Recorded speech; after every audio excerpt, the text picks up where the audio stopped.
Ketika sedang melamun sambil menahan rasa kantuknya, Anggun kaget ketika telepon di konter kamar jenazah tiba-tiba berbunyi. Telepon dari perawat lantai 3 meminta Anggun untuk menyalakan saklar pendingin kamar jenazah karena ada jenazah yang akan datang.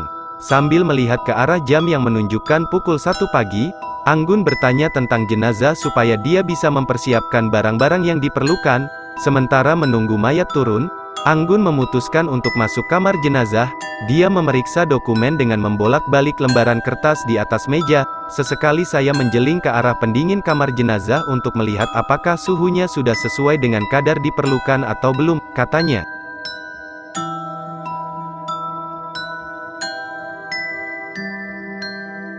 Namun tiba-tiba, pintu kamar jenazah terbuka. Temannya Sarah, perawat dari lantai 4, muncul. Dia langsung duduk di kursi dekat Anggun berdiri.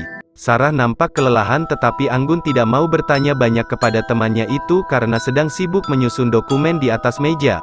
Meski tak menghiraukan Sarah, hati saya penasaran mimpi apa dia hingga turun ke kamar jenazah, tapi saya pikir dia mungkin dapat tugas dari kepala perawat mengingat kami kekurangan staf saat ini, kata Anggun dalam hati.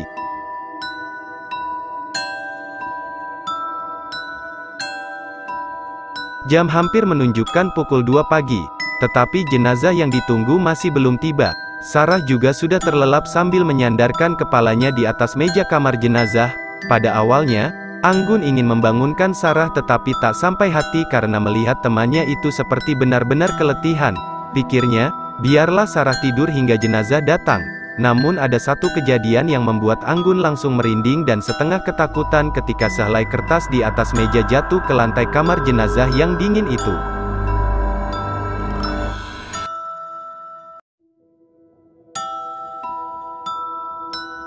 Ketika saya sibuk merapikan semua dokumen, tiba-tiba sehelai kertas jatuh ke atas lantai, dekat dengan kaki Sarah.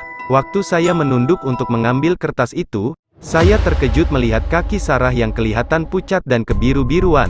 Ujar Anggun, sebagai seorang perawat, Anggun sudah cukup kenal dengan kaki jenis itu.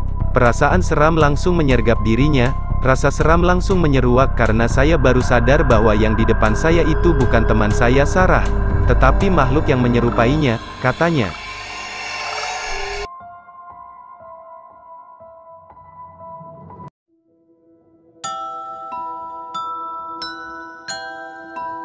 Anggun berusaha tidak menunjukkan rasa kaget dan takutnya. Sebaliknya, dia mencoba berlagak seperti biasa karena pernah berada dalam situasi sama sebelum ini. Kebetulan telepon berbunyi. Perawat dari lantai 3 memberitahu mereka tidak jadi mengantar jenazah karena keluarga sudah datang untuk menjemputnya. Sejurus sambungan telepon terputus, saya langsung menoleh ke arah Sarah.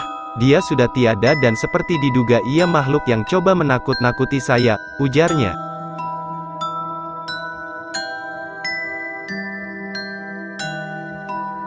Berpengalaman 10 tahun bekerja sebagai petugas di kamar jenazah, Anggun mengaku sering ditanya apakah dia merasa takut dengan profesinya itu.